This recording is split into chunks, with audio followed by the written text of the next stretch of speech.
Escape the Cape, better see you at the Slidejam. Make it to the bottom, feeling pretty fly, man. You know I love it when you're all chilling here with us, and we be playing music and you all get to be hearing us.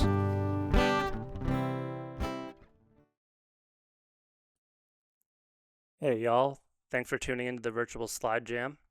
This is Kurt here. Just reaching out to say thank you for viewing and experiencing the stories we've been trying to tell with the virtual Slidejam over the past year.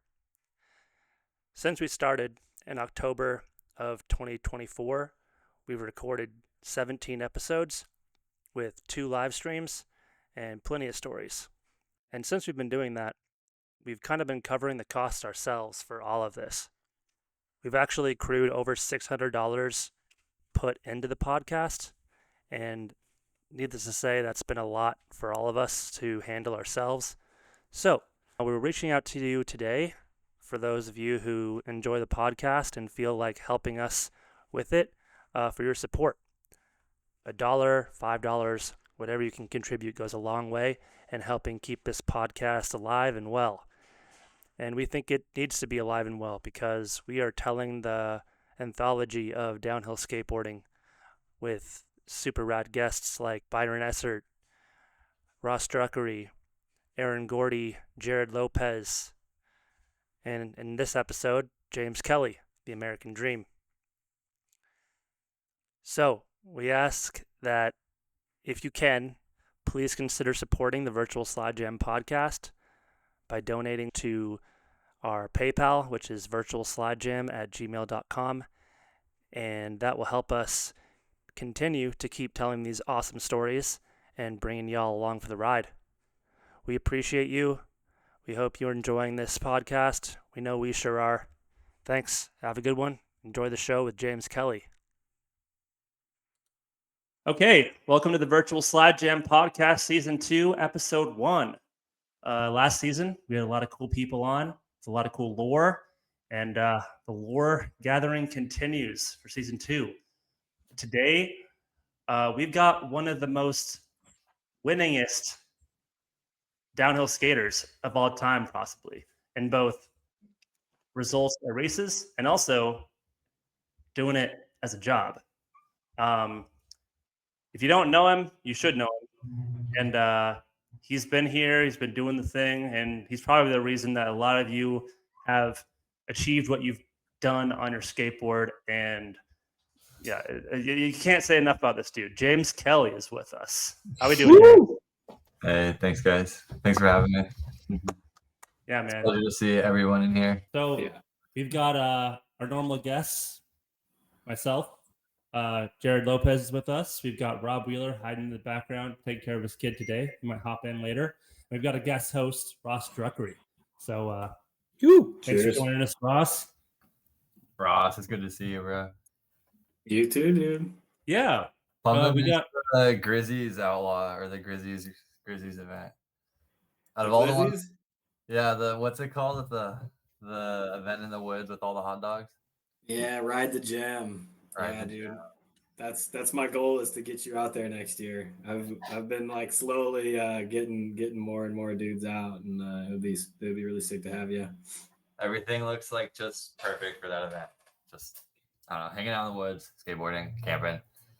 Yeah, the venue does it all. It makes it easy because it's just like the perfect road to have a ton of dudes out, and it's fast enough to be fun, drifty enough to be fun, but also like casual enough for people that aren't like, that are still kind of figuring it out. You can still come out and have a good time, and or haven't done it in a year or two. Might be nice. Yes, yeah. I mean, that's like one of the 3 or 4 times I skate downhill a year, so it works out very well for me. Sounds like I'll be in company. Yeah, I'll keep an eye on it when it pops up on the calendar next year. You know, it's a good time when Ross says the booze cruise is chill. It is, yeah. It's like the most insane part of the whole run. It is chill, but it's just it's like incredibly rowdy because it is chill. It would be chill with one person, but not 50. It really is 35 all grip. Yeah. It's like 35 max all grip. It's just there's just like 50 to 75 dudes in one tiny little space. That sounds pretty epic. Yeah, you'd be right at home, James, for sure. The first thing we got to do is dive into this one, because this is something that I really wanted to hear about for a long time, and it was kind of left on a cliffhanger in the video, so I want to hear more about this. Let's go here. The prison video. Yeah, I just watched this for the first time earlier today because Kurt sent it over, and it's good. I love how, well, Kurt skipped the intro, but it definitely like dives into I don't know, your past and all the skate house days and stuff. So it was cool to kind of relive that a little bit. This is sick. I've never got to skate this driveway, but it looks insane. It's Hey, funny. James, Like, did Jack film this or did Tom film this? Jack filmed this. Oh, word. Yeah. You filmed the follow cam too? Maybe Tom filmed the follow cam parts, but Jack was like directing and editing. Dude, this is the hood right here. I lived out here for about a year. It was the best backyard to skate. So James, like, did you get into sidewalk slashing on a double kick ever, or was it always on like a longboard? Because I got hella shit for sidewalk slashing on like a longboard when I moved out there. That's fine. You can skate San Francisco like any way you want. Like, For sure. It's just funny, like all the tropes and the stereotypes in skateboarding have always kind of rubbed me the wrong way. I feel you.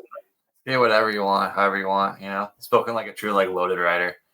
But, but like I always learned how to like skate between my wheels, my trucks, before I had to learn how to skate like with a kicktail, essentially. So I don't know. San Francisco is like such a skate park. It's insane. One of my biggest regrets, like throughout my career, is not just like living in the city for a year, just like spending time shredding there. But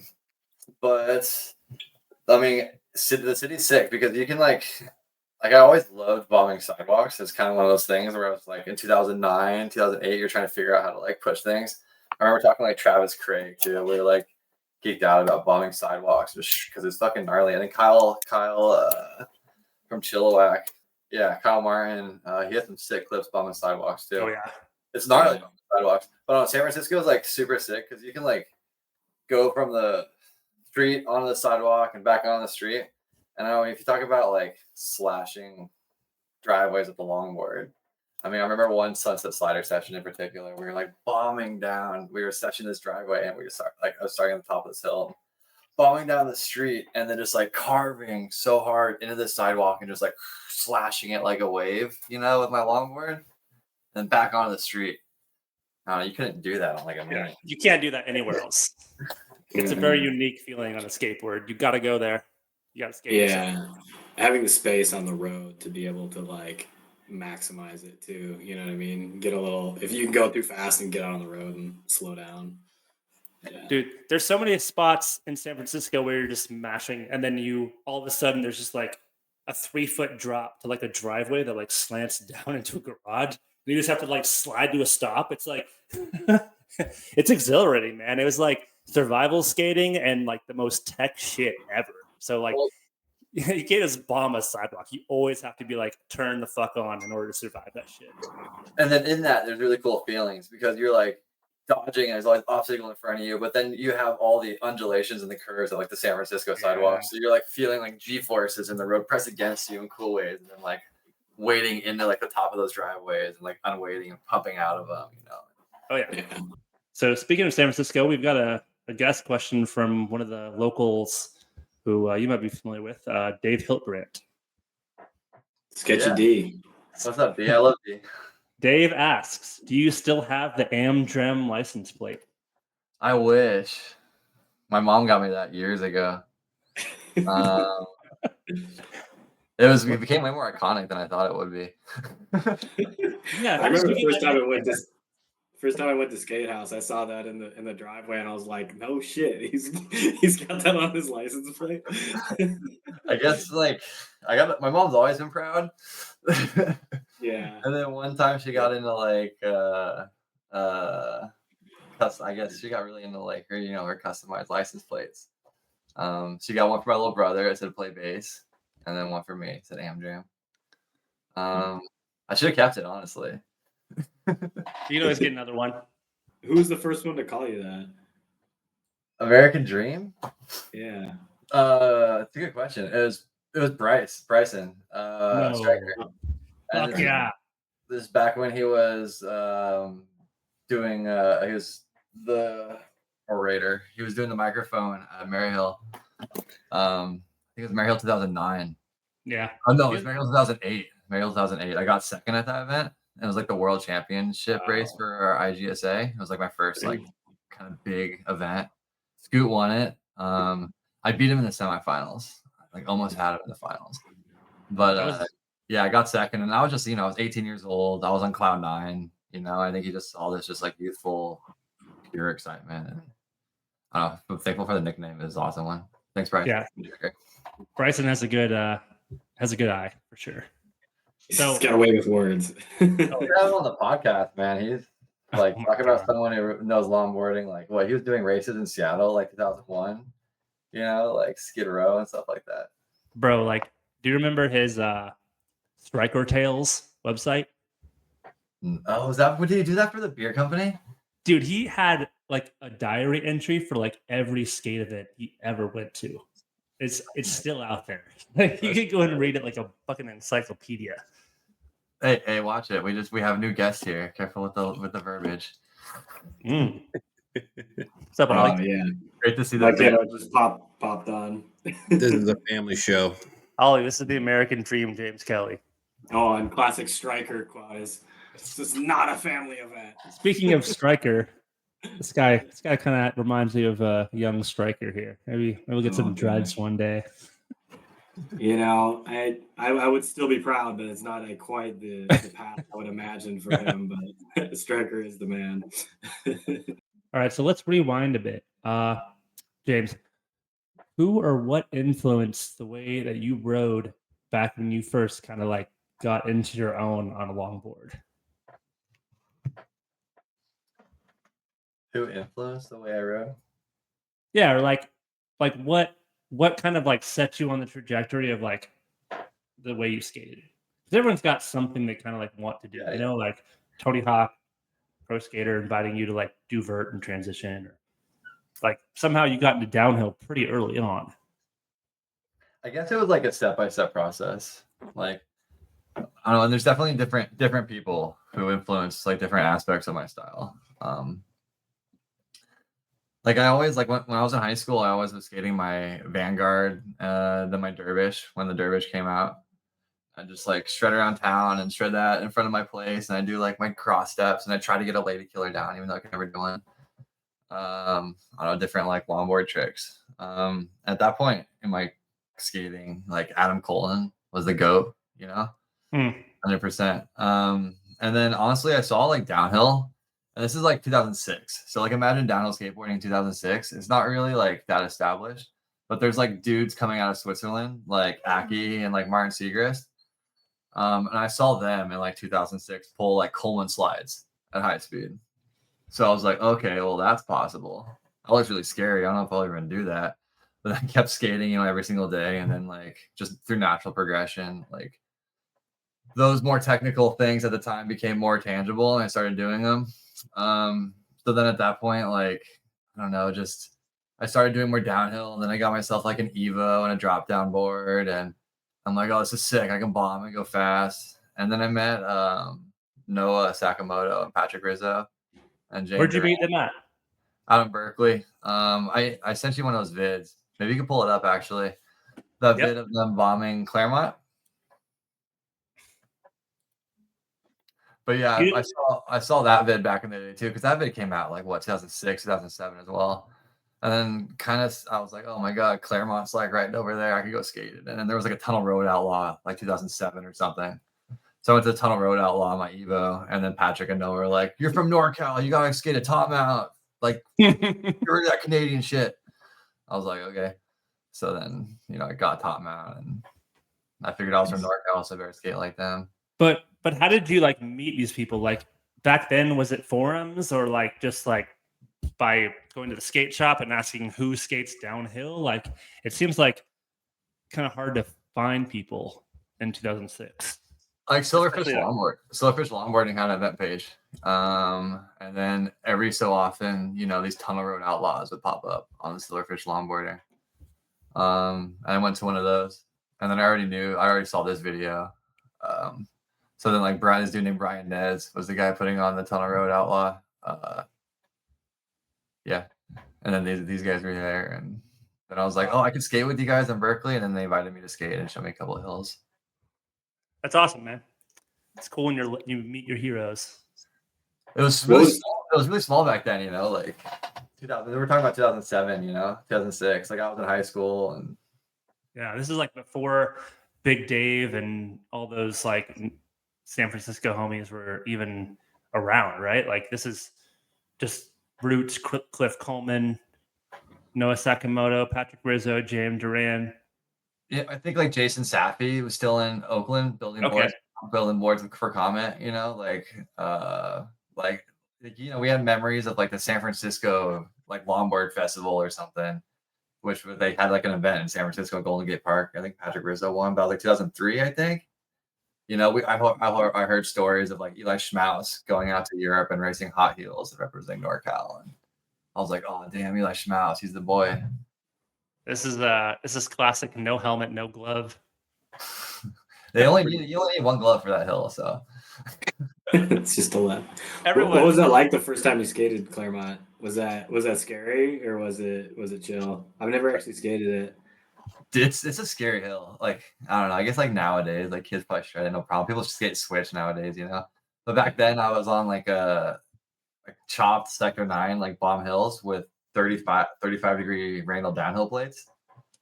Wow. And then I had like 180 degree Randall hangers on those. And I mean, anything's stable on 35 degree plates. So yeah, you just kind of get on those and bomb. But style is pretty approachable when you've got 35 degree trucks. They didn't, yeah, exactly. It's like swerve. Exactly. That's like honestly, like a lot of the Genesis with NorCal style, which is like the super low degree symmetrical truck thing, wide angle, wide millimeter. But like, I don't know if you're gonna say something else on the point, I forgot. But yeah. So around this time when you're like coming out to these Berkeley sessions and these tunnel road outlaws, like, do you have people you're skating with in Petaluma on the regular, or is it just you? I was always like into sports and like it's kind of weird segue, but yeah, I was always into like pushing myself. I used to do a lot of soccer and baseball. So I like approached longboarding kind of from like a competitive angle. I always went on it pretty hard, so I was able to convince some of my friends to come with me and start skating with me.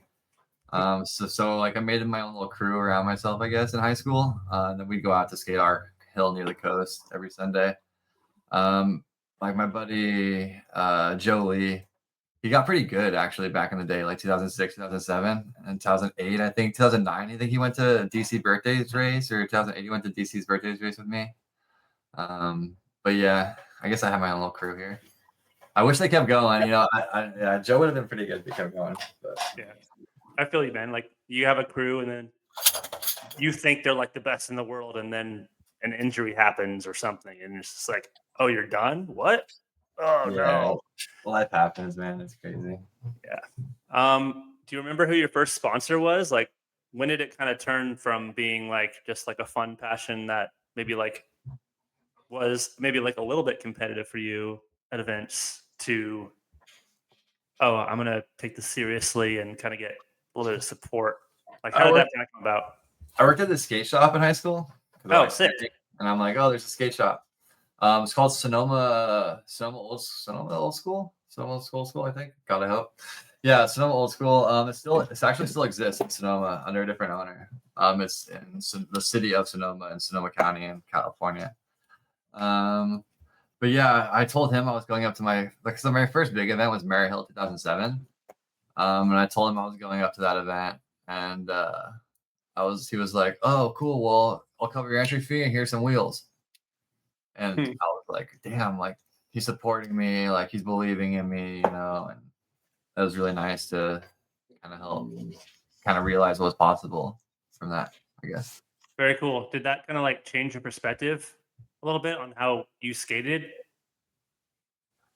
I don't know, but also it's worth mentioning, like in 2007, like no one really, like there weren't really sponsors or pros or like if people had like board sponsors, I guess a little bit. Like you could be sponsored by land yachts, and like Rain, I think was around, but I don't know. Like to get my entry fee covered when I was really stoked on that. Right. Like a so- whole other realm to be like a land yachts writer or something at that point, I'm sure.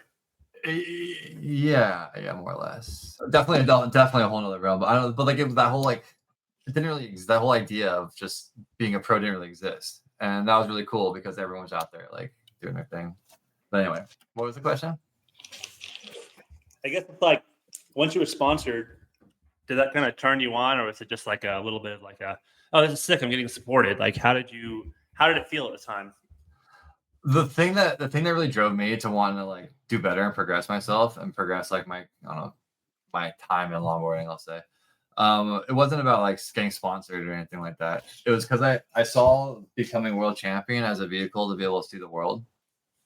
I knew that if I raced well enough and I was like an IGSA world champ, I could travel around and travel to the Euro Tour and do the South America Tour, and that's what I wanted to do. I wanted to see the world more than anything. If I could do that on my skateboard and skate the sickest hills while I was doing that, like, fucking send it. Yeah, so that was my goal. I wanted to become world champion so I could go travel. Oh yeah, Mission accomplished, dude. You did it. Yeah, that's a it turned out to be more than I ever imagined. That's for sure. I remember hearing in a video somewhere, I think it might have been the prison video, you were talking about how you were going to Bowfax and you just got like a fire lit under your ass and you were just going out there and like racing and just like really wanting to like perform and do well.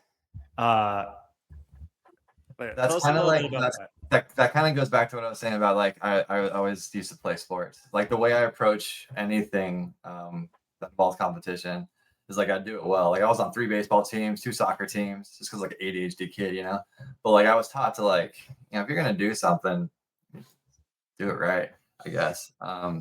So yeah, when I went to longboarding, I approached it from an angle of like a really analytical angle.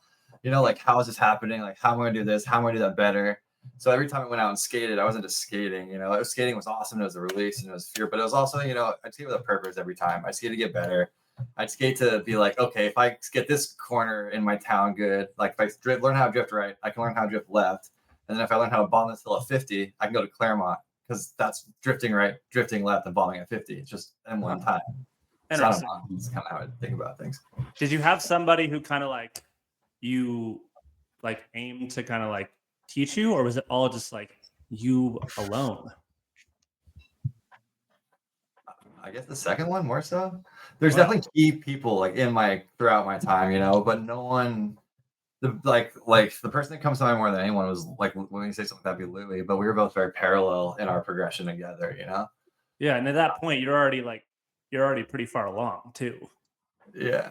There wasn't much established back then. I think my story is probably similar to a lot of other people's stories from that time. You talk about Kevin, like he probably had a couple like outlaws in like Canada, a little bit more support. But then you talk about people like Eric Lumberg, and like cool, he had like Frederick Lindstrom, who was like inspiring him a little bit, and then like Patrick Switzer and Louie, like we're all progressing our skills around the same time, kind of isolated from each other until we all went to like Maryhill 2007 and 2008, where we kind of figured out like, oh, there's other people doing the same thing we are. And actually that's a funny thing to talk about, because like the feeling back in the day at those events were so fun, because like the 4 of us would meet up and we'd be like, what are you doing? How are you progressing your skill? Like, how are you progressing your skill? And I remember Kevin telling me about like, yo, Eric Lumberg's pre-drifting.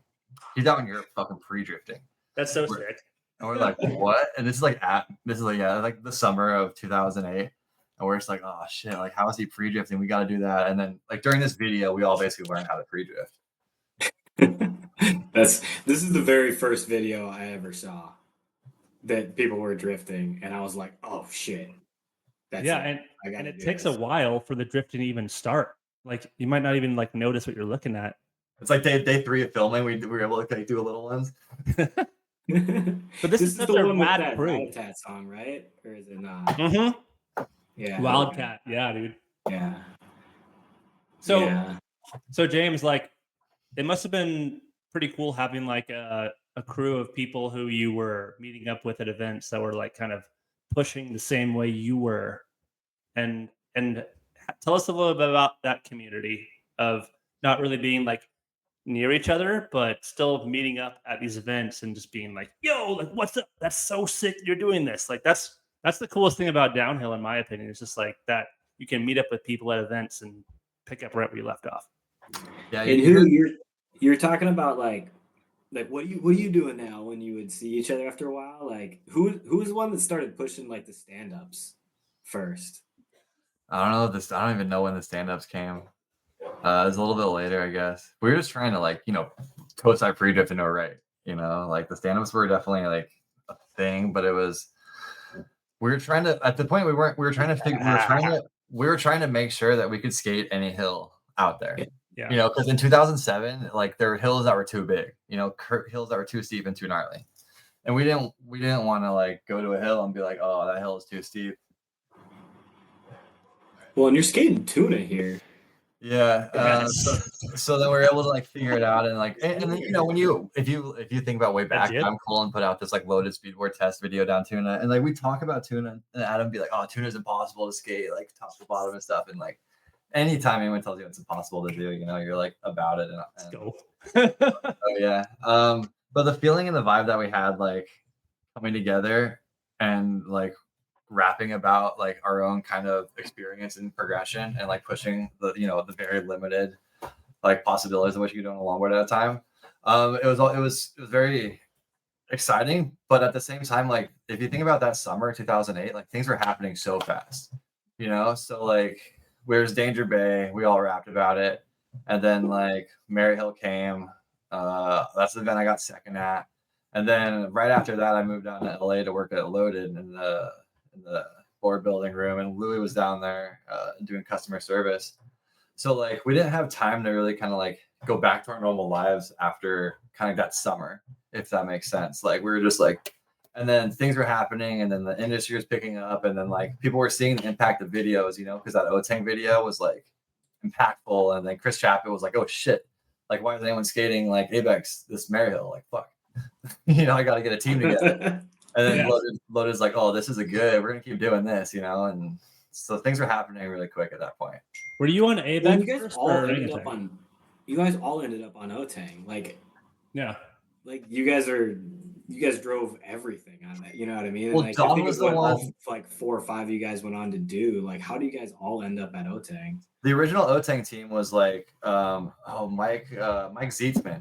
I don't know if Zietzman too. Badass guy from South Africa. Douglas Dalila, Kevin Patrick, Louie, and me. So there's 6 of us, and there's no other wheel team at the time. I think ABEC probably maybe had like a team, but like if you're making new wheels, you could cherry pick whoever you wanted if you wanted to make a team at the time. Yeah, because you were on ABEC 11. I wasn't on ABEC 11 until 2011. Oh, so that was after Otang. Yeah, way after. I started riding for Loaded in like 2006, 2007. And then as soon as I think Otang was developed in 2007, 2008. So let's take it back a bit. Like when you moved down to NorCal, or from NorCal down to SoCal, like what drove you down there? And like, did you go by yourself? Like it must have been a pretty hard move to just like kind of send it down to Malibu. Well, I remember this conversation with my mom. It was awesome. She's like, what are you going to do? Like, aren't you going to go to college? I'm like, no, Mom, I'm going to be a pro longboarder. Like there wasn't like such a thing as a pro longboarder at the time, but like I knew what I wanted to do. Facts. Yeah. And I was focused. Even when I had the opportunity to go down to Loaded to work in their boardroom, like I didn't tell Don directly, like, Don, you gotta get Louie and I out of office to do this, and we gotta be like pro longboarders to fucking make this shit blast off. But every interaction we had was kind of subtly kind of just like, pushing towards that direction as much as I could. I don't know if it's like performing under pressure, like, but if I got like a goal or something like that, and then eventually, so I moved down to Loaded, or didn't move down to LA to work for a Loaded shipping room. Cause I'm like, I told my mom, I was like, I will do this for 2 years. I'll do this for 2 years. And I'll go back to school. So yeah, I was going to go down to Loaded, do that for 2 years. And then by like January of that year, I moved down there in September. And by January, Louie and I were both out of office. So like January 2009, we were out of office. Who'd you move in with when you first moved down to Malibu? That's actually funny. Louis had roommates with these other guys who had connections with Loaded, and they were like in this like, dude, I don't know if you know LA. It was like La Cienega and La Brea. It's just like the flats of LA, like kind of like the scum part of Hollywood. And these guys are like in this like weird like Hollywood band, you know. And I was 18, and I was kind of the whole like thing gave me social anxiety, you know, like it's weird. Yeah. And then I just like left and went to the hill as much as I could. And eventually Louis and I got our own spot with the rest of the skaters, I guess. It's Like Max. classic. Just like move into whatever the fuck it is and make it work. I was sleeping on a couch, yeah. 100%. Dude, yeah. When I first moved to Portland, I was living with like some ex-Marine who was like just like some, what do you call it? Fucking like fucking drag queen. Sick. it was That's so Portland. different. Interesting combination. Yeah.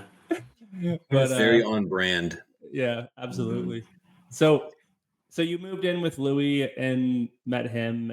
You were working the Loaded, kind of like doing like menial tasks and stuff, but apparently you were worth something more than just working in the fucking board building room. Like you should have been out there on the hills putting out media. The people were, you know, working in board building rooms, but Yeah, no, but like tell us about how like that transition happened. Like how did you go from like moving into the factory to like, you know, talking to Don maybe and being like, all right, yo, like this is what I really want to do. Like put me out there. I'm down. I don't know. I guess I've never really talked about this with anyone, but there was like this month period where I could tell like they were thinking about it, you know. And this is like when the Concrete Wave magazine came out with Scoot going around the corner of Cowsers, and like I was right behind him in second. And like Don was really, you know, like anyone, he's really sensitive with who he trusts with his brand. He didn't want me to be, you know, too conceited or too over the top. So I had to like really kind of temper myself. Not that, you know, but just like really kind of be aware of. So he had this couple come into the boardroom one time, and they like looked at the Concrete Wave, and they were like, "Oh wow, that's you! Oh my god!" And I'm like, I'm getting fucking tested right now. And like it was just like, yeah, you know, it was a really nice experience. Like I got to go up there. It was cool and just so humble, you know, and so soft spoken. And that's what Don wanted in a writer. And I don't know. I felt like it's probably all in my head, you know. Maybe he never even told people to go in there and do that. But like I felt whatever my teenage brain thought was like that was the moment where like, okay, well, I proved myself correct, and you know, a week or two later I was out of office, I guess. But I proved myself that I could. I'll say that better. I proved that I could, you know, represent the brand in a way that represented Loaded well. Wow. Then they're like their video. I mean, their investment in video with you guys like was a huge driver for a lot of us too, and it was like right around the time that Skate House was starting up too. So I'm just kind of curious, like, did you guys start driving that like video media aspect with Skate House, and then Don was like, oh, like these guys have something, or did he see like video as like a big vehicle for the brand and to promote you guys, you know, kind of ahead of that? It's actually a really interesting question. And there's kind of a lot behind it, you know. And there's a lot more than Louis and I would have ever thought was behind it at the time. So basically like the timeline is like January 2009, we started working out of office. I think like by like March or something, like I don't know if I think, yeah, we launched Skate House the next year. So we launched Skate House in January 2010. But I guess like throughout the 2009, like Louis and I were out of office filming for Loaded. And then we moved into a house with, you know, Brian Peck, Max Dubler, Matt Kinsler. At the time, they're like East Coast transplants, like doing the same thing we were, you know, just super stoked to get out there and skate the hills, sacrificing a lot to make it happen. And then so throughout the course of the year, our Skate House crew got assembled, and then like maybe like October, like September, you know, like GoPro was getting more popular, and then we were going out like filming ourselves in the hills, and then we like went home and we're like, oh man, this footage is sweet. And then, you know, after like, you know, who knows, like fucking 8 weeks of doing that, we're like, oh, we should put this online, you know. And then Brian Peck was like, Skate House Media, you know, as soon as he said that name, it was just like, oh fuck, well, here we go. Fuck yeah, dude. Yeah. But to go back to your question, and for all the context behind it, because like our approach was so pure, and we're just like, let's go with the sick. But the moment, like, and no offense to Don, but like, I'm just telling all this point, I don't care. But like, the moment we launched that in 2010, like, Don was so threatened by it. Like, he's like, holy shit, these guys that I'm investing in are starting their own brand. Like just through like media presence. Just through media presence. And he didn't see it as, and like the way we launched it was like, Don, like, this is underloaded. It's like, yeah, this is our house, and this is like the other people we rent it to, and like we're creating another like media arm for like Loaded essentially. But at the moment we launched the brand, like there was a lot of tension, That sucks. Yeah, really it sucked. And Louis felt that a lot more than I did. And I think like a year later he went to Sector 9. Huh. Did that like fuel him to want to like do more in media, or was he just kind of like turned off by it? Because Sector 9 did saw a ton of video. Sector 9 saw the potential of it right away, and Louis wanted to, like that just was like the whole interaction created such a rift. Yeah. Well, this is the first video I ever remember seeing of Louis on Sector 9. I just remember like I had the top comment on this video for a long time on YouTube that it was like because people were all like, no, like Louis left, he's on Sector now, and I was like, it's like, well, good for him, it'll be sick, but like it's just a bummer that we don't get to see James and Louis like skating together in these Otang videos anymore. But then you guys said Skate House, so it didn't. Yeah, thank God for Skate House. Yeah. But yeah, like Louis, yeah. Like, so if you think about the timeline's important. Like 2010, we launched Skate House, and then 2011, January 1st was probably with the announcement that Louis left Loaded to go to Sector 9. 2012, I left. I think I might have left Loaded at the same time or not soon after, but I stayed with Orangutan for like another year, and I don't know. It was an interesting progression of things around that time. A lot of positioning, because it was like a lot of like the media was getting established. Like these names were getting established.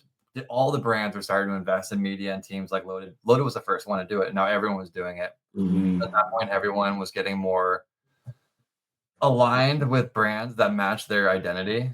And match the reflection of themselves, and to match something that they want to do with their progression of skateboarding. And I think a lot of my feelings in that were like Loaded didn't have like a downhill board, I was a downhill. Wasn't the Black Mamba a thing back in your time, James?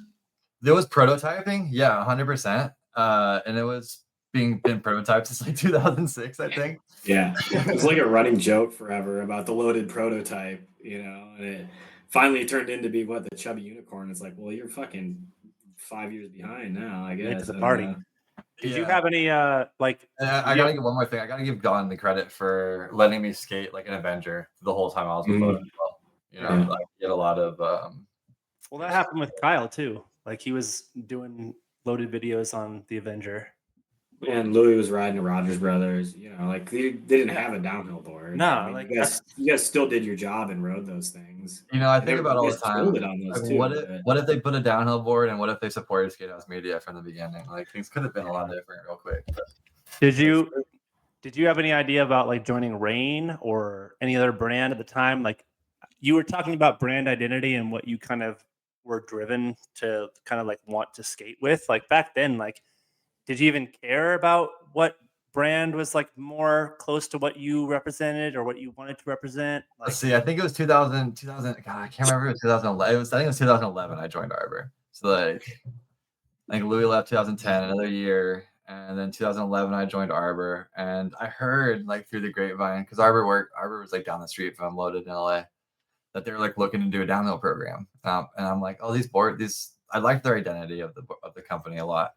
They're very outdoorsy. And obviously they had backing, they're a snowboard company and a apparel company. I'm like, oh, these guys could, invest in a lot in media, and that could help the sport really well and could benefit me a lot. And I also, one of the things I really liked about Arbor was I could be kind of independent in a way. You know what I mean? Like there wasn't any Arbor team manager at every single event. Like there wasn't like, like they could give Bob wasn't out there. like straight up, they could give me my paycheck. I could go skate, And I come in every office and they wouldn't give a fuck what I was doing. They were stoked and they'd pay me well.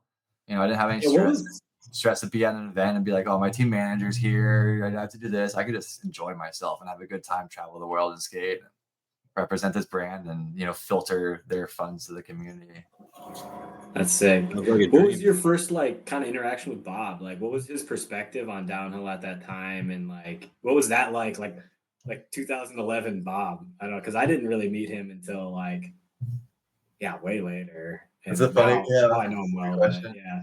Well, Bob, as you know, like through practice and especially through like the snowboarding side, you know, like Bob's everything. He's known to be like kind of the scary guy. Like he can't fuck around. You know, he's kind of intense. He's intense at sometimes. Yeah.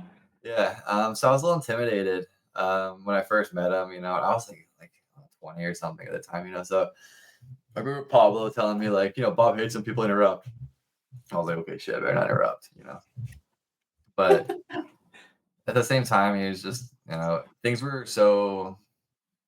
We just had to like meet each other to say hi, keep each other happy, you know, not say anything to piss each other off when we like hung out, and then we went and, you know, he wrote my paychecks. Because he's a real passionate dude. Like, was he passionate about downhill, or was he like, oh, this is like another thing? He must have seen your clips, your videos. Like he knew you were a fucking shredder. So that's got to Like, earn Bob's- some respect. So let me make sure I'm not misunderstood. Like I really like Bob. Bob's cool. Yeah. Bob's super cool. One of the things that but back in the day, now that like I remember a little bit better, he talked about the progression of longboarding being similar to the progression of snowboarding. And he's like, man, I remember when snowboarding was going, and I remember like making snowboards in my bathtub in Mammoth, and what you guys are doing is like starting a new wave, and that's super cool. And that's what he said, and that was really cool. And like his vision with Arbor was to have like it was Arbor Collective, you know, and every person kind of grow into ownership of the brand. And he explained this vision to me when we first met, and it was super cool. But one of the coolest things that he did actually back in that time, Burn Helmets put out this ad with my name in it. And I never rode for Burn Helmets, you know. It's like, what the fuck is Burn doing? That's good. And then like not Don, but Bob had this deal with Burn. Like they're gonna like buy the molds or something and like make helmets like out of like Burn's old mold. But the moment they dropped that out, he was like, no, fuck you guys. Like, James is our boy. You don't do that to our rider. He like cut off like ties to them. Bob always watched out for his riders. You know, he always had my back. I really respect the way that Arbor and Bob like handle their team. They do a really good job. Yeah, he's big on loyalty, and he cares about his people for sure. Like it's hard to run a business, you know. Business sucks. That's why I'm a nurse nowadays. Straight up. Like I hate going to trade shows and all that shit. And like business pulls out the worst aspects of like humanity, I think. But like, that sounded really like. How can I manipulate these motherfuckers? Literally though. But props to him. Through that atmosphere, Bob did a good job. 30 years Arbor this year. That's really nice. That's fucking impressive. Yeah, 1995. I think the reason I wanted to support Arbor was because one, AFB was on the team, and he was local, and he gave me deals, and two, they were super about like the environment, which is like, you know, you don't have to do that as a skate company. You don't have to like stand for something more than just skating, but they had that. So that I agree with you, James. That was like a really cool thing that they did for sure. It's a cool company. From commercials to toys to video games. What was your reaction when skating pulled you into those unexpected spaces? And what were those unexpected spaces for you personally? I don't know, I guess John Huey had the tech decks. I've heard about this, the tech decks. I have one somewhere. I can find it. I bought it off eBay like recently. Someone sent me the link. What was it? A Arbor board or a loaded board or what? It was a Dregs board. That was the funniest thing about those. Is just random ass boards for all you guys. Well, John like emailed us at the time, and we didn't know what we were doing. He's like, "Oh, can I use your guys' photos for this tech deck thing?" We're like, "Yeah." And the tech deck's like, "Okay, we got this photo and this board. They look good together." Okay, I found it. Sick. Was that a Mariel photo? Or was that a photo on there? Yeah, Mariel.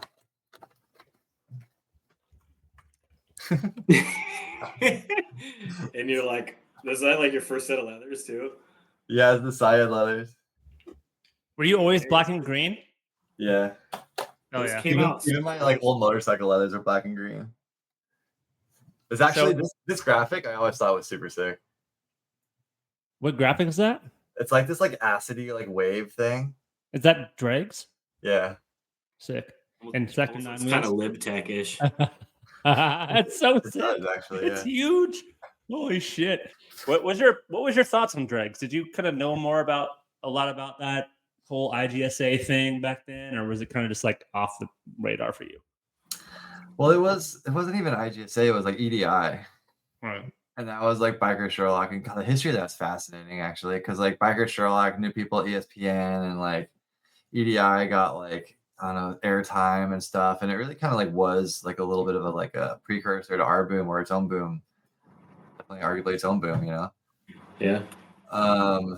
But like I don't know, it seems so before my time, I guess, and I don't know, dude. Honestly, just like I wish that like they weren't so like drunk and kooky with their fucking boards and shit. Just trying bombing hills, going fast, and being like adrenaline junkies. Like adrenaline junkies, cool, whatever. But like it's like there's so much more to skateboarding and shit. I don't know. It's kind of ruthless, but that was always my take. It almost feels like the whole X Games era and the EDI was very far removed from our whole like response to like downhill and shit. Like it seems like we kind of created something ourselves versus what they kind of like finished off of the previous generation. Like it didn't have like a grassroots growth. It had like a like these are my friends and we're gonna create this competition and we're gonna get us all on TV type thing. Yeah, I don't know. It's cool. I think I definitely kind of like. There's a lot more to that, you know. I don't mean to do biker like RIP, like definitely, but I don't mean to like do them so dirty. I'm sure there's so much more to that, but the whole thing was just kind of like okay, boomer, whatever. Right. I'm sure he probably had a similar upbringing as anyone else. Like, he just got in the shit and did what he could with it. Video games. Were there any video games? I don't know what you're talking about. No James Kelly pro downhiller. Was there? No, I don't think so. That would have been sick. Damn, never? Fuck. I guess they got a downhill game in Riders Republic now, a downhill longboarding mode. There's a couple of downhill games now. Yeah, there's that Driftwood game too. It's like you're like a little sloth and you're like downhill. Is there anything good? What? It seems kind of sick. I've never actually played it. What about footstops? I don't know. I probably should have started using one. You never used one. I think I messed around with them a little bit, and yeah. You can see the footstops people are skating now, dude. It's nuts. Dude, like, keep it simple, like bro. Fucking sky hooks. Dude, they have like toe stops now that are like drilled into the wheel well and shit. It's fucking nuts. Bikes and torque blocks and it's wild out yeah. there. Ross over here on symmetrical 50-degree pairs. I do like the board implants. Yeah, dude, I love that shit. Because like on your front foot, it goes hard. If you vibrate in like the wrong place, like you can like readjust and like little buttons on your board. Like I'm about that. Yeah. But I don't know. Everyone can do what they want. You know, it doesn't matter. Have fun. Did you ride for Daddius for a while? Yeah, ride for Daddius for a bit. That must have been cool. I don't know. He gave me a paycheck. I never did anything for him. Did you ever go up there and skate? I literally think all I did was like post a couple Instagram things. I mean, well done. They're fucking the right cash cow to jump on for sure. I'm sure I gave them the ROI. Actually, they gave me a monthly thing, but then they also gave me like a $2,000 what was it, like a shop budget. I remember I just bought like $2,000 worth of snowboard gear. That's what's up. Yeah, there you go. Nice, dude. Everyone today is like buying fucking fresh downhill wheels and shit. You're like, fuck that. I want snowboard. That's another good thing about the Arbor hookup too. Is 6 onwards. One time we took a company trip to Austria, with all the distributors and like Arbor to go see like the Elon, I think it's called Elon snowboard factory in like Villach, Austria. Dude, it was so sick. I remember Bob was like behind the bar in some little place, like pouring everyone beers, and we're all just fucking raging. It was sick. Did you ever go to those like marketing meetings where like everyone came together and kind of like shot ideas back and forth? I think like once, And then they're like, oh, well, that wasn't really useful. There's nothing cool there. Like No, they were like, well, James didn't really have anything important to say. what was that called again? It was like I don't fucking remember. I don't even know. How would I know? I'm not a fucking industry guy. No, actually, it's funny you asked that. Like when I first started like doing stuff for Arbor, like they asked a lot about like, well, what do you think the graphic should be like? Like your representation of the brand or your representation of a longboarder. Like what do longboarders want? And like I don't know. I was like all in like on a weird conspiracy shit or something at the time, you know. So I was like, let's see, all seeing eye on it, yeah. And they listened to me. And then was that your idea? Yeah. And then they listened to me, and then like I don't think the graphics were that well received, and then like they didn't ask me again, and then the graphics guy got fired. Oh snap! Yeah, so I got a crazy question here. Say none of the brands and money involved. If you could go back in time and pick one brand to ride for based on just like creativity and vibe alone, who would you ride for? Probably Lanyards. Lanyards? Not Valhalla. I mean, that was a cool moment in time for sure. I like Lanyards. Like they're the only brand that's actually was made from like a downhill skateboard world champion, you know, Tom Midstrom. And you can kind of see that throughout the brand for a really long time. I played skate hockey against him in March. It was so sick. Dude, skate hockey at Danger Bay, worth it. Go to Danger Bay just for the skate hockey. Sounds like a fun activity. It's so fun. Yeah. All right, let's get back into this shit. We're going to talk about your roots and your relocation. So you were in NorCal kind of coming up before all of like the insane shit happened there. That was like the Sunset Sliders and the Caliber Company and all that thing. So like we've kind of already talked about who your skate homies were in NorCal, but when you went to SoCal, like who was like the first people you kind of like got in touch with that were like the people you were progressing with? Like in SoCal? Yeah. It was a skate house, bro. Like it was Louis. I was like living with Louis, and then we made it. Right away, skate house. What was the first time you met Louis? It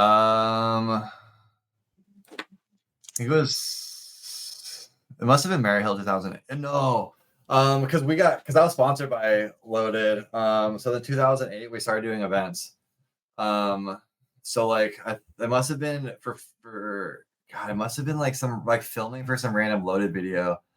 And then we must have went to Danger Bay together in 2008.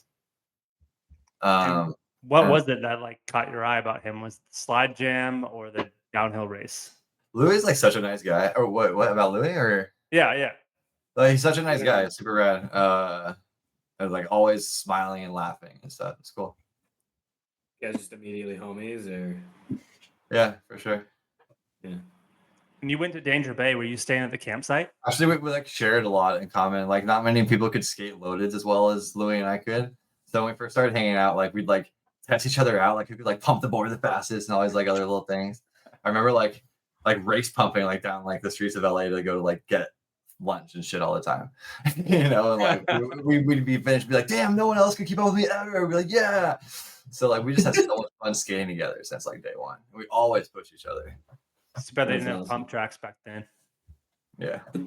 Did you guys like skating those boards? Were you guys into it? Because you guys like ripped those things, but you also said you were skating like a Sector 9 Bomb Hills like before that. I only started skating at Sector 9 Bomb Hills after Noah or after Patrick told me to ditch my Evo. But I've been skating like a Loaded like years before and years after that. Yeah, I love the way Loaded boards feel. Like I wasn't even going to do this, but like it was so serendipitous that I got like a package from them today. Oh no way! Yeah, dude. Because they're awesome. If you want to get anyone into downhill at all, put them on a like I emailed Don and I was like, Don, like the only board I ever skate anymore is like a fucking Loaded poke. So then he sent me a Loaded poke. No, he still has them. Nice. Those are cool. It's a good shape. Yeah. The poke is different from the. So he sent me the chinchilla too because they still make this one. He's like, "Oh no, right this one." Oh, nice. And then this is like an old demo one they had laying around. Oh wow. Yeah, it's a demo. Sick. Wow. Wow. Yeah, so like board. I needed a new board, and still like to this day the loaded board's the only board I go skate. So yeah, I definitely like skating loaded boards. Yeah, I had a dervish Sama that I got from Ethan after the virtual Slide Jam 1. He hooked me up with one, and I was just like, bro, this is not the flex I need, but it's still so good. And I taught so many kids in my skate school on that board, and every time they stood on it, they progressed so fast. Like they just had so much fun. It's like a trampoline of a skateboard. It's so good. They teach you how to skate well, that's for sure. Yeah, like you just have so much fun on them. Like if you want to get your community to skate downhill more, get them on a loaded board. First thing. We didn't talk about it at all before while the video was playing, but that flipping the switch video, like, dude, I watched that like 1,000 times, dude. Not even lying. Like that was the video I watched every day before I went to skate, and I was like, I gotta learn to do all this. There's like a switch toe check. Like that one really, yeah. That was a big one for me. Love that video. Thanks, bud. Yeah, I think people really like that video. I remember traveling to Peru. They're telling me like we never knew that you could longboard like that, spinning down a hill. Yeah. Cool. You don't have to carve; you can just spin. That's good. Yeah, So- when I first went to LA too, I was like, take me to that spot. I gotta skate that. So that's a good segue. Your sliding style stood out, especially in loaded flipping the switch. What was the process of learning and developing those tricks for you? I guess like it all started like free riding on a carving board, like flipping a loaded board back and forth. But then people like Daryl Freeman were always like a huge inspiration. Because like Patrick Rizzo and Noah Sakamoto looked up to Daryl Freeman a lot. And I was like, oh, who's this guy? And I was like, oh shit, that's a cool style ever. This video. Mm-hmm. I mean, look at his style. He's just like so effortless. Yeah. So sick. Built So different. surfy. Yeah. That pavement too. Classics. This hill is so steep too. Dude, like the Switch 180s, the big Switch 180s, like still to this day, no one's doing shit like that. Like in the Switch slides. That's what holds up today. Damn. Yeah. Oh wow. He's got to be the first one doing slides like that on soft wheels. It was him, and then not far after was Mike McGoldrick. Goldrick was sick too. Did you ever skate with Martin and then me, I think. Was that the Rain dude who was doing like the fucking 360s all over the goddamn place from like Great Britain? Chris Mark Short. Oh, Mark you Short. You ever skate with him? Mm-hmm. Wow. Was that the dude who was at Giants Head this year? Nah, he wasn't there. There was another dude who Mike was a legend. Benda. Who could do like Mike Benda. Benda. Oh, okay. Mike Benda. Yeah. Mark Short hung out Canada for a couple of years though. He went to a couple of Giant sets for sure. He was like living at the skate shop when Misha was doing it for a while. Flat? Yeah. So you're like watching Daryl Freeman skate. You're skating a flexy as fuck loaded board. You're doing stamp slides on it. You're probably skating some pretty gnarly hills, which loaded boards shouldn't be skating down. like what was like? Was there a point where you were like, okay, I might need to change my board to continue to progress in the style I want, or is it just kind of like I'll skate whatever I have? Well, this was it's cool. It was very much a natural progression because I had like the skills of free riding my loaded board, and then I had the skills of like drifting and going down the hills in Malibu fast. So just kind of like meshing the two together. It's like, okay, well, if I can just do a heel side slide without putting my hand down, and then, I saw Daryl Freeman's 180s, and I was like, oh my God, I want to learn a 180 like that.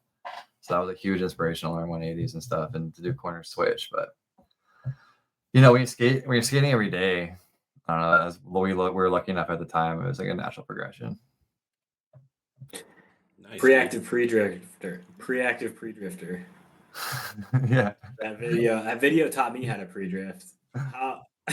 Who was that? All like Louis' idea? Well, that Bolton too. Yeah, like what was it like filming with Adam and like that was such a funny video, but like informative too. Like, I love that vibe, you know, like it was so welcoming. You know, it was just like so we weren't trying to be anything at all. Yeah, it was really cool. Like that's what I really like about Loaded still. It's like it's yeah, we're goofy and it was you know, we were goofy back then. We were just like, oh, let's do this, oh, let's be funny. You know, it wasn't like a big like we didn't really plan anything out, you know. Another good example is that this video I filmed with Jackson Shapira and Patrick Switzer. I forget what it's called, but we like went to the thrift store beforehand and we just like found all these goofy outfits, you know, and Adam Cole. go away the dogs, mate. Yeah, exactly. Oh yeah. But yeah, it's like, and then honestly, like that's the time that really attracted people to the sport. You know, I think longboarders are the kids who can't kickflip in skate parks. You know, I think if you learn how to kickflip, you probably never learn how to longboard. I mean, now, like if you're a snowboarder and you can't kickflip and you find longboarding, it's just like, oh, cool. This is just as fun. That's me. Yeah. Yeah, like it. Yeah. I got a shove. I got to take a shove.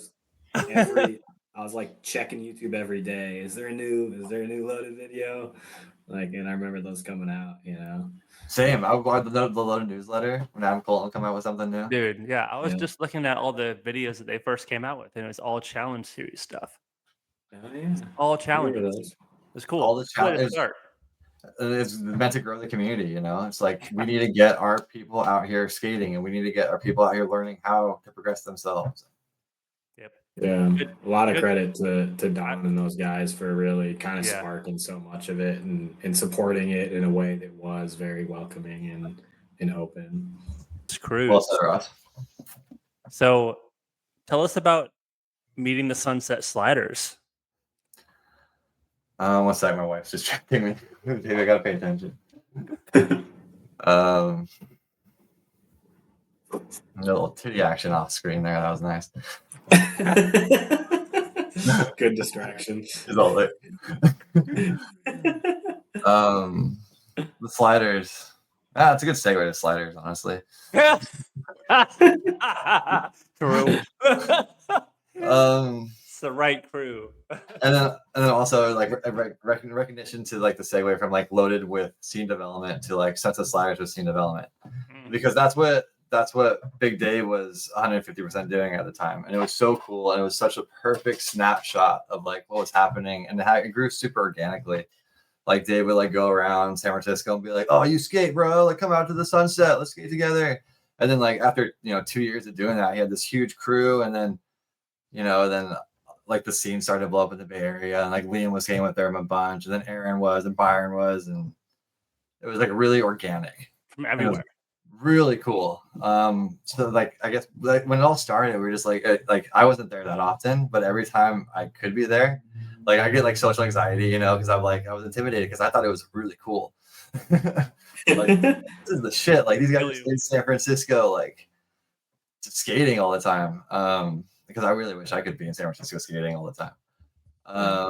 But like so yeah, he did that for the longest time, and then he got recognition from like some of the brands and stuff, and that was really cool to be able to see the Sunset Sliders grow from being such an organic like thing that was growing the community in San Francisco to being reflected throughout the longboard community through videos and media, through their bus, and help inspire ideally like the style that they were doing, but also like for other crews to do that as well. Yeah. I mean, the reason I'm doing this podcast is because of the Sunset Sliders. Like they've reverberated through the whole longboard industry because of what they were doing. And he's just the perfect person for it too. Like Dave is, God, I hope he gets into politics. He's talking about it. Like he ran for office, dude. He should have won, man. I would have voted for him. Go for him. Yeah. But like he's like the nicest dude, just like always positive. I've never ever seen him have 1 ounce of negativity towards anybody or anything anybody was stoked on. Yeah. Did that really like stick with you in your approach to everything you do through like your whole progression and scene, career and shit? What do you mean exactly? Just like being a part of the Sunset Sliders and seeing that like positivity and like this is what we're doing. We're having a good time. We don't need to be pissed You don't need to be competitive. Just like have a good time. Like, how did that kind of translate to your personal relationship? I don't think it was as much, to be honest. Like, I don't think it was much of an influence as much as was like a shared reality, as much as it's like a shared vision. You know, because I was competing and stuff, and like in the downhill races, you think about like, oh, people want to win, people want to win, people want to win. And I remember like John Barnett one time we were out in Italy, and it's like it was 2010, and he's like, man, if James cared as much as the rest of you guys, like, you guys be fucked. Like, I wanted to travel, you know, I wanted to skate sick hills outside of the race course.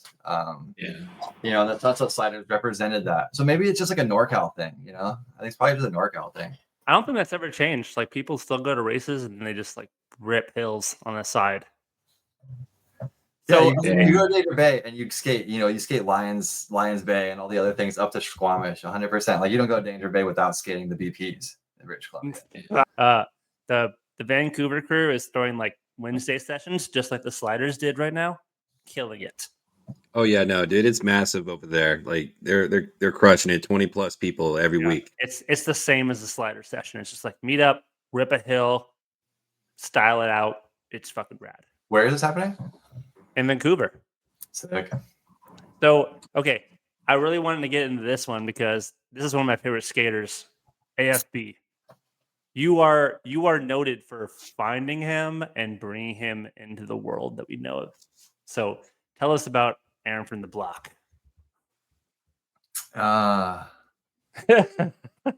He's just, obviously amazing skater. You know, it's one of the most stylish and effortless. He never he just knew how to do what he did. Like, I never see him get better. You know, he just like entered the scene like just shredding. Yeah. So he was automatically good. Yeah. And effortless. I guess like the thing is like, I wish the scene was more welcoming at the time when AFB was really coming up, because I think he might have felt more comfortable being involved in it a little bit more than just like leaving to go to art school. You know, because he's such a shredder, but I think he's kind of like saw a lot of the negativity that was coming in kind of towards his, I don't know, second or third year of doing things, and he was just like, eh. Yeah. Which always made me really bummed, because like, damn, that kid has so much fucking potential. Like, why didn't people like nurture him a little bit better? Like Big Dave did, you know, but yeah, for sure.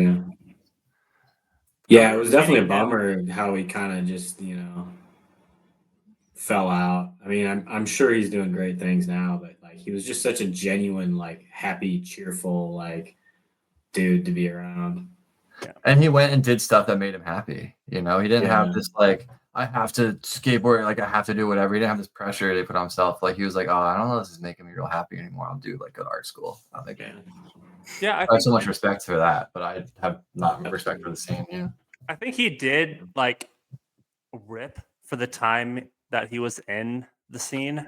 I remember meeting him at a downhill disco, and he almost had like this vibe of like, don't treat me like I'm some sort of celebrity. Like, don't put a camera in my face. Like, I don't want to fucking deal with that shit. But I don't know, like, it's like, dude, I just want to get your fucking style on film. Like, it's so sick. Like, you know, It's interesting you saw that from like a filming perspective, you know, like just like not wanting to be in the limelight type thing. Like, I don't want to like pressure him I don't want to put him under a hot pot or anything. I just want to see him skate, and it's like everyone wants to see you skate because you fucking rip.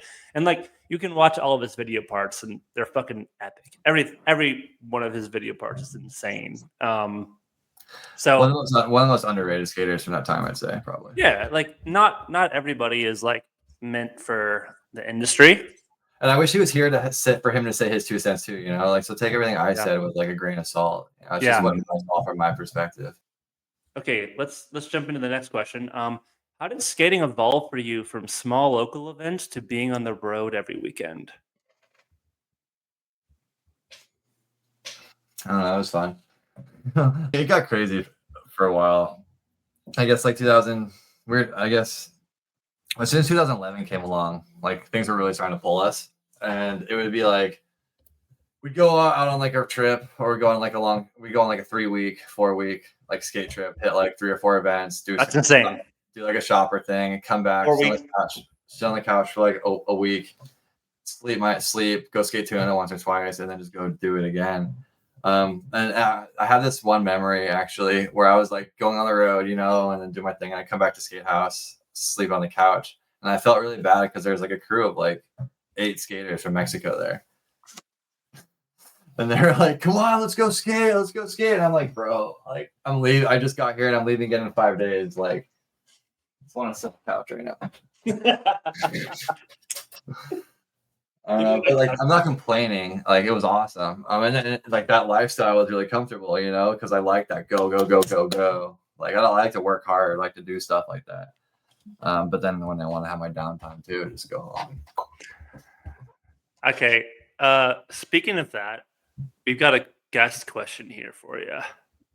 Yes, question. Let's do it. So, you lived in Hawaii for a while, huh? I guess so. How long did you live in Hawaii for? I don't know if it counts as like living. I spent like my winters there, like for 2 or 3 years in a row. Okay. Kaimana. One of the reasons why I lived out there was so I could skate with Kaimana, dude, because he's a really fucking good skater. Yeah. Hey guys, I got a quick question for James. I just wanted to ask him about an experience living together over on Pete Holo, and I just wanted to reminisce a little bit about the landlord we had and about that little tantric relationship that she had with James. Can you elaborate? Hey guys. We had this landlord. She was a crazy old lady. We had no tantric relationship. But she did. She was like this, like, dude, it was only some landlord in Hawaii you'd find. She was like, "Oh, my husband bought me this house, and then I divorced him, and like Kaimana and I were going over to like rent a room to see what it'd be like." I think I was paying for Kaimana's room at that place too. But we were like, our first impression was her like yelling at these other tenants that like he's like, yo, and she's like fighting with the old tenants, and we're there like talking about renting a room. Like that's not a red flag. Like fuck, dude. Well, anyway, we rented this room for like 3 months. These 2 rooms, and then like she would have these people over that she'd like, I don't know, put Craigslist ads for or something for like tantric massages and shit. Dude, and I swear she'd like create this whole ambiance to take these dudes back in their fucking bathroom and like, I don't know, jerk them off or something. It was but like we could leave that house because the house was on one of the sick hills, like Piolo and Olinda. So we'd like walk out our front door and skate down Piolo down that. Go spearfishing. Did you feel skating and the flow state naturally unfolding, or was there resistance? So not only in like skating hills, but also like define flow state. So like going on trips, not really having any plans and just suddenly being where you are, and that whole thing. It's fun. In other words, did it come to you naturally?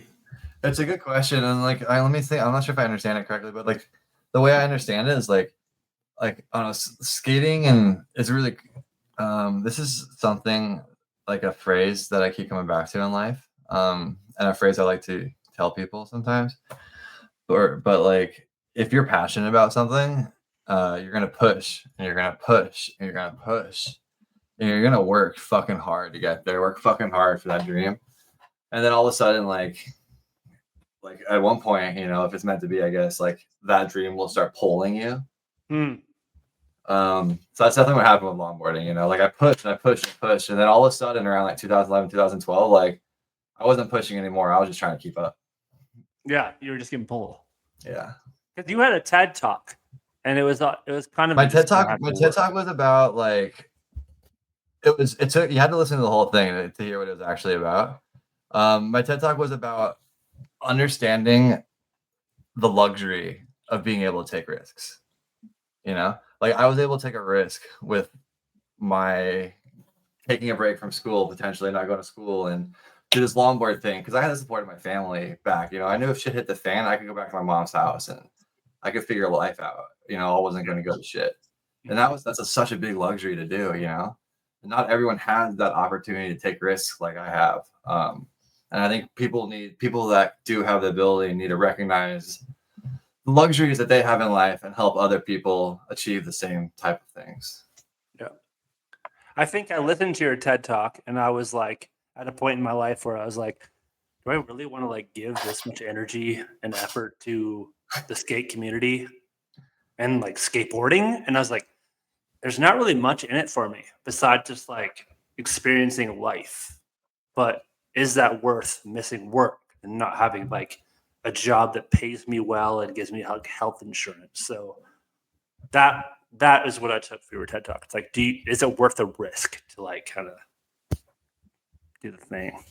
Yeah, I like that a lot. And I think a lot of skaters find if they do take that plunge, like once you're a skater, you're always a skater. It becomes such a part of you because it is an amazing lifestyle and it is an amazing in protest to like capitalism to a certain degree, For sure. Um, Speaking of protest to capitalism, we have a guest question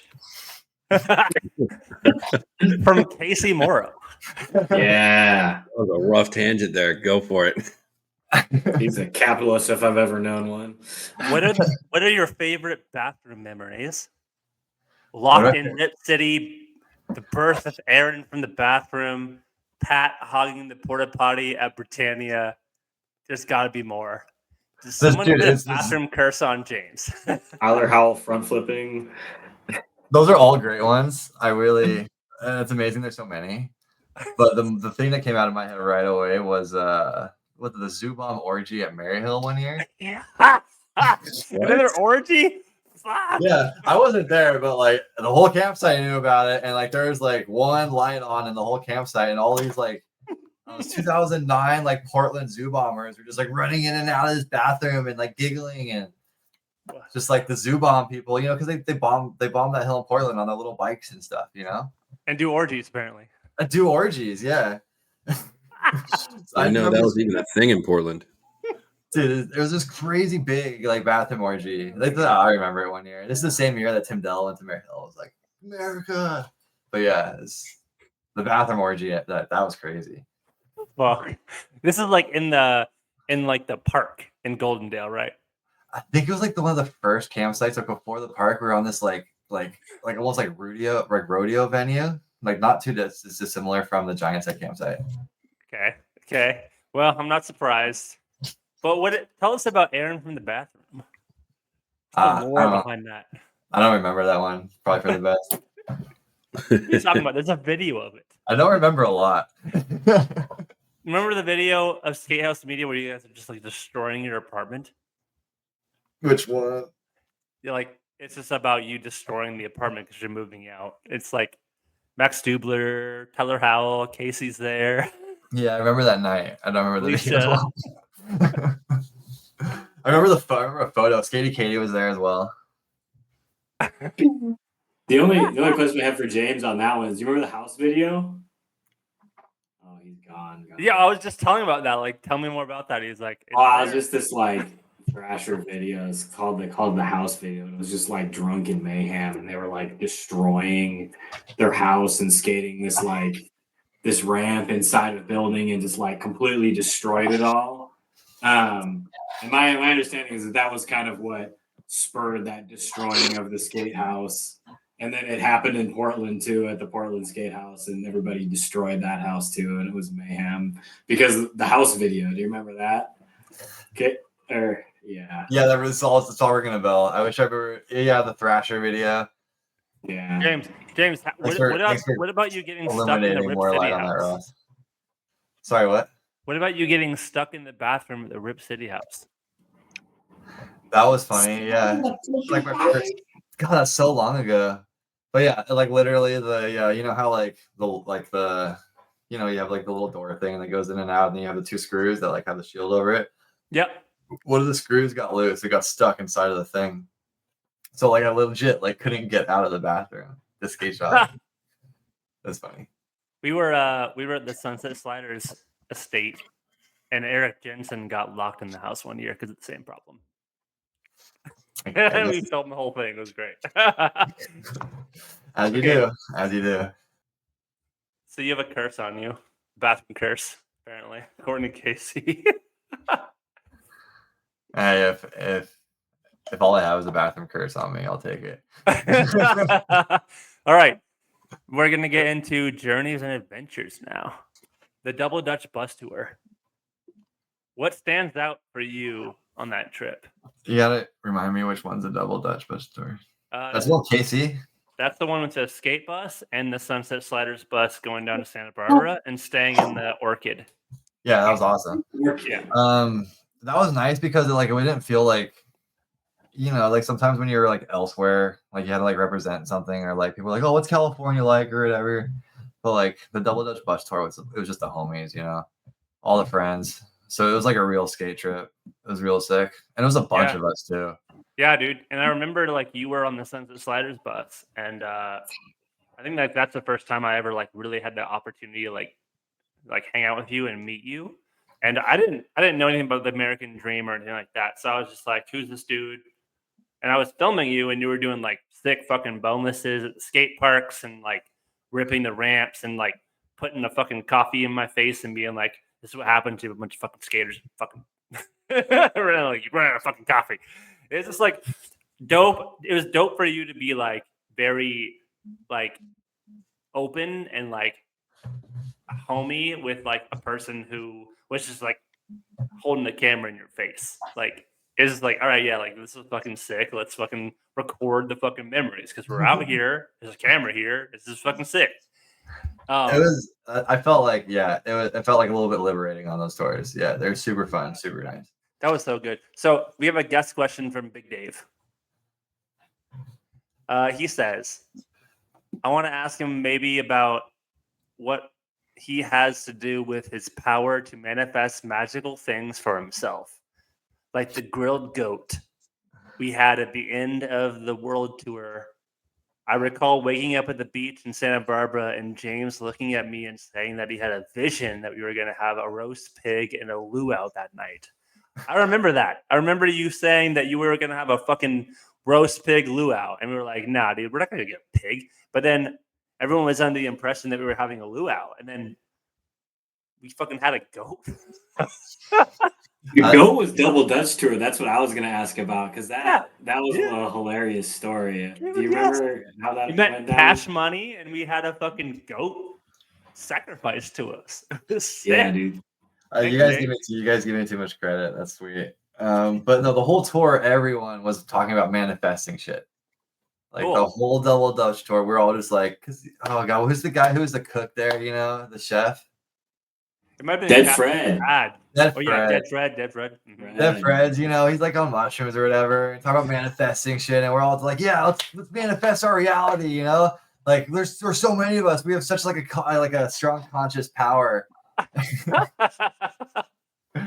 And then like that was like the whole trip. And then I guess like that day, maybe we're talking about, yeah, we gotta manifest a pig. We gotta manifest a pig. Because we're gonna have a luau tonight. We gotta fucking manifest this pig. We go to the skate shop. We go to the skate park in Ojai, and then we're just like pig. So we asked this guy there, like who was like, hey, do you have any pigs that we could have to have our luau? And the guy's like, well, I don't have a pig, but I have a goat. You guys can have. And we're like, fuck yeah, let's take the goat. And then Chubbs, he's like, well, you gotta come over to our place and we gotta kill it. And then we're like, fuck, who knows how to kill it? And then Chubbs is there, you know, Brian Courtwright. He's from Texas, and I'm like, but he knows how to like shoot shit, I guess. And we're like, Chubb, you know what to do? He's like, yeah, I'll go with this guy to get his go get the goat. So he goes to this guy's farm, gets a goat, shoots in the head, brings the goat back in the bag, and then Dead Fred's there at the farm because the farm has like this industrial kitchen, you know. That's probably why we wanted to have a luau, honestly. It was so sick. And then Dead Fred skins this goat, like slow cooks it. We all have like slow cooked goat on like Hawaiian sweetbread rolls and like black beans. It was dope. It was so sick. We had a whole fucking mafia of skaters with a goat. It was sick. Yeah. And for like cash reference, the kid's dad who did it was he was like a skater of this really cool up and coming kid named Cash, who was like 12 years old, who could skate better than any of us. Yeah, what's up with that kid now? I think he got sponsored by Sector for a little bit, and then he was shredding. Who knows where he's at now? I don't know. There's that whole San Diego. I don't know. I'll go into that, but yeah, the kids of the dads who wanted to be pro. I don't know what happened to them. All right. Yeah, his kid's dad was wild. Yeah. That was wild.